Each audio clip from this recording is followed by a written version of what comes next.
Presiden Jokowi telah melakukan kunjungan 2 hari di Sumatera Selatan, tepatnya Lubuk Linggau, Musirawas, dan Musirawas Utara.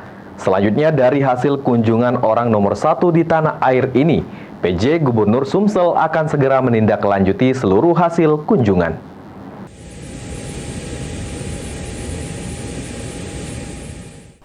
Pasca kedatangan Presiden Jokowi ke Sumatera Selatan, tepatnya kota Lubuk Linggau, Musirawas, dan Musirawas Utara, PJ Gubernur Agus Fatoni akan segera menindaklanjuti hasil seluruh kunker orang nomor 1 tanah air tersebut.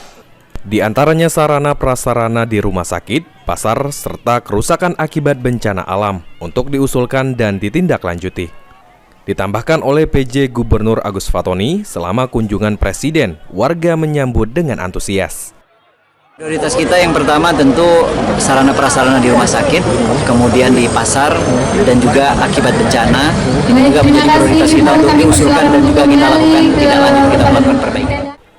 Kedatangan Presiden RI Jokowi ke Lubuk Linggau sendiri merupakan kedatangan pertama setelah 20 tahun lamanya. Karena sebelumnya disampaikan oleh Agus Fatoni, 20 tahun lalu pernah ada juga Presiden RI yang datang mengunjungi Lubuk Linggau. Firman Hidayat, PAL TV.